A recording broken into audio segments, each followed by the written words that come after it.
Welcome to FilmProv, where everything is made up and my opinions don't matter. We've now reached the wintry month of December, and you know what that means. It's Christmas time. You know what I love about Christmas? Aside from the, peace on earth, goodwill towards men, all that good stuff. Christmas is the one time of year when everyone becomes a little bit of a cinephile. Merry Christmas, movie house! If I were to tell someone, yeah, there's like 15 or 20 movies that I watch every year, they might think, wow, this guy really likes movies. But when I say they're Christmas movies, people will go, oh yeah, me too. I find there's two classes of Christmas movies.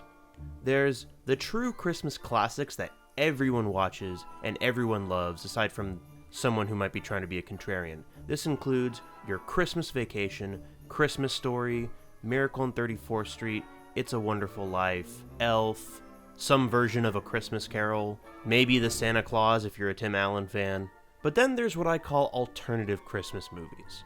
Probably the most famous of this is Die Hard, but this also could include Gremlins, any number of Shane Black movies, Batman Returns, Black Christmas, something really cheesy like Santa Claus Conquers the Martians, or even Eyes Wide Shut if you're into some other stuff. P.S. If that's your kind of Christmas movie, hit me up. What defines these alternative Christmas movies is typically either they're about Christmas but with some kind of dark twist, or they're movies that really have nothing to do with Christmas aside from the fact that they just happen to take place during that time of year, and therefore may have some Christmas imagery. This is probably most the case with Die Hard. Die Hard could be said to have some Christmas-ish themes in the fact that it's a film about an estranged husband learning to appreciate and be thankful for his wife and accept her new career and rekindle their relationship. Themes of family, love, and forgiveness are pretty run-of-the-mill for Christmas movies. However, much of the film's other ties to Christmas are a bit more superficial, like taking place in December, there being a Christmas party, or that great line, Now I have a machine gun. Ho, ho, ho. Now there's one film that is generally considered a classic, but I find when you really step back and look at it, it feels like it has more in common with an alternative Christmas movie, and that is Home Alone. Hello. 1990's Home Alone was directed by Chris Columbus and written by John Hughes, and stars a young Macaulay Culkin at his prime, as the boy is accidentally left home alone as his family rushes off for a Christmas vacation, and as he's now the man of the house, he finds himself pitted against a pair of no-good burglars trying to break in and ruin his Christmas. The film is a classic, beloved for good reason, and it also was the precursor to a bit of a trend in the 90s and early 2000s of movies featuring children often using pranks or booby traps to outsmart and outwit some nefarious or grumpy adults. I just blew myself. Now, when I say Home Alone is a Christmas classic, most people who watch Christmas movies would go, yeah, of course it is, I watch it every year. But I beg the question, why is it a Christmas movie?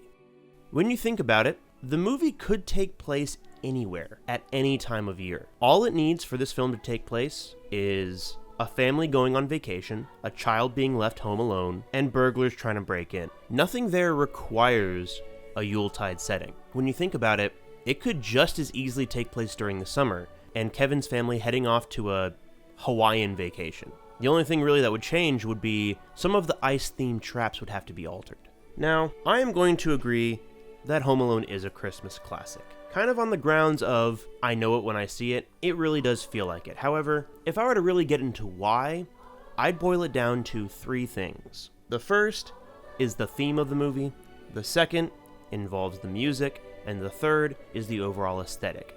Now I'm going to get into the theme first. Themes in Christmas movies are usually pretty simple morality tales, but usually involve something about Christmas. A Christmas Carol teaches that Christmas is a wonderful time for charity, giving, and kindness, and that its spirit must be maintained throughout the year. Elf teaches that the power of Christmas and joy can warm the heart of anyone, even the most jaded men, and can bring families together. Miracle on 34th Street teaches that commercialism has not taken away the soul of Christmas, and that the good of humanity can be found. The Grinch teaches, Christmas, he thought, doesn't come from a store. Maybe Christmas, perhaps, means a little bit more. Charlie Brown teaches that Christmas is about Jesus. Happy birthday, Jesus! Christmas Vacation and Christmas Story don't necessarily have themes so much as maybe some motifs. Christmas Vacation is really just about a well-meaning, good-natured buffoon trying his hardest to give his family the best old-fashioned Christmas ever. A Christmas Story is just a narrator reflecting on his childhood during Christmas, because Christmas could be said to be the most innocent and nostalgic time of year. The overarching theme of Home Alone, the lesson that Kevin learns and therefore teaches to the audience, is the importance of family, and that despite the fact that you may butt heads, you may disagree, you may not get along all the time, your family does love you and it's important to have your family. Now, Home Alone's theme doesn't necessarily hinge on it being Christmas. It's just a theme about family. However, I wouldn't say it's contradictory to Christmas. At least in my own interpretation of Christmas time is a time for family. Now, whether that's blood family or found family varies from person to person, but it's a time of year to be with your family, to be with the ones you love, and share in moments of giving and kindness and love. Everyone who celebrates Christmas or a wintertime holiday has their favorite traditions, and I'm willing to bet that none of them involve spending time alone. Whether that be going to look at Christmas lights with your family, or sitting around the living room together and watching a movie, or giving gifts, or going to donate your time and volunteering with charity, or just gathering around a table, having a good hearty meal, and spending time talking to each other. Christmas is a time to bring people together, and I'd say that no one deserves to spend the holidays home alone. Now, these next 2 points that I have, I'd say are related, because these both show the fact that really the reason why Home Alone is a Christmas movie is because the filmmakers just chose to make it one. For example, the music in Home Alone is just pure Christmas. Both the film and its first sequel have soundtracks that are just loaded up with Christmas classics. We've got White Christmas, Oh Holy Night, Carol of the Bells, Have Yourself a Merry Little Christmas, We Wish You a Merry Christmas. Man, I'm just realizing that listing Christmas song titles can be really tiring considering so many of them just have the word Christmas somewhere in them. But anyway, music can be such an underappreciated tool for giving a film just so much energy and tone and feeling. And not only does this soundtrack slap, but the score is by John freaking Williams. You know that man does not miss. John Williams could have just phoned it in and just did a generic film score, but I put forth that his score actually continues to add to the Christmas feeling of the film. I think this is best illustrated at 2 points. One is the transition from the church scene to the montage of Kevin setting up the booby traps. The church scene is underscored entirely with 2 songs, Oh Holy Night and Carol of the Bells, by the way, probably 2 of my favorite Christmas songs, that are being performed by the children's choir in the scene. So that's what we call diegetic music. However, in addition to just being part of the set dressing, these songs do a great job of underlining the importance and significance of the church scene, because this is the scene that ties together Kevin's whole lesson and the theme of the movie. I don't know why, I'm not a religious person at all, but for some reason my favorite Christmas songs are always the religious ones. Something about the way they're composed, or the way they're written, it really kind of conveys the sense of importance that I feel Christmas should have. But anyway, Oh Holy Night transitions to Carol of the Bells, and Carol of the Bells is a very, I'd say, dramatic song, which is why I love it so much, that builds and builds and builds as Kevin realizes what he needs to do. Because in this movie, he's not just defending his property, he's not just demonstrating a fucking castle doctrine or whatever, stand your ground laws. He's learned the value and come to appreciate the importance of family, and he's deciding to protect his family's home. Even if, yeah, it's just material property, but that's beside the point. At this moment, as he leaves the church and goes home to get ready for the burglars to come back, Carol of the Bells transitions seamlessly into John Williams' original track titled Setting the Trap. The transition was so seamless that as a kid, I thought they were the same song. I thought that Carol of the Bells was the song from Home Alone. Not only is Setting the Trap just an absolute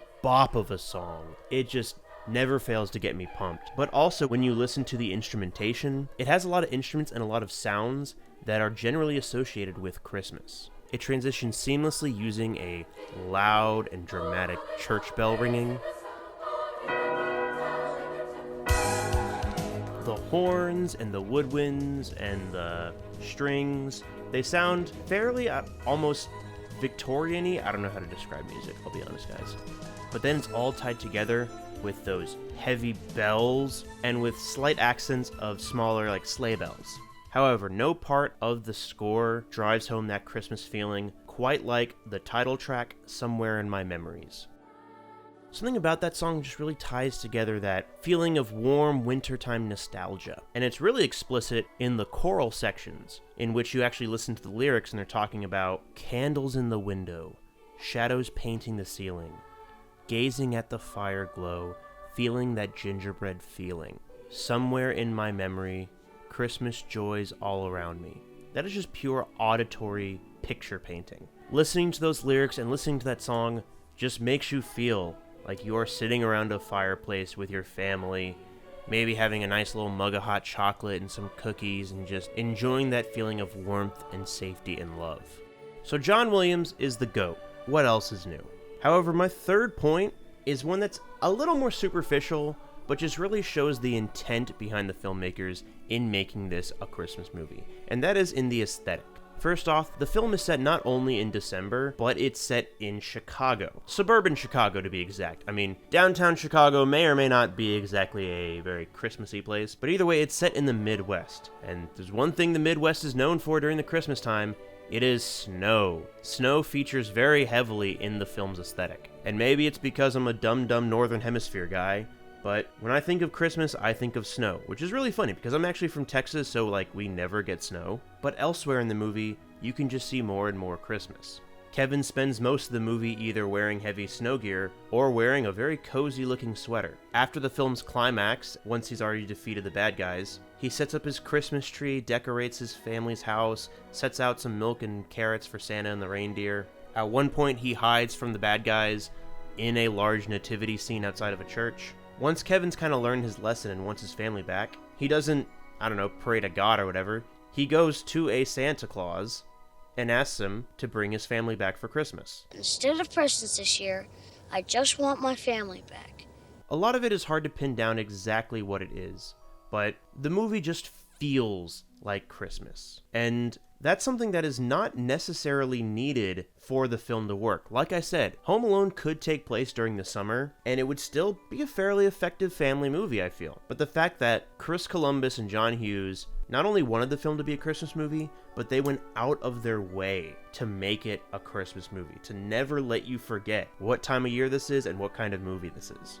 So ultimately, that's what I feel separates a movie that is truly a Christmas classic versus a movie that just takes place during Christmas, is that it has to be the conscious choice of the filmmakers to make that movie feel Christmassy. And regardless of story subject, regardless of plot, that really is what ties together a Christmas movie, I feel. So if you guys ever want to make yourselves a Christmas movie, it doesn't have to say anything profound about the season or the meaning of the holiday. All you gotta do is throw some snow on there, put some Christmas tunes in, and make it a good old-fashioned warm, fun time.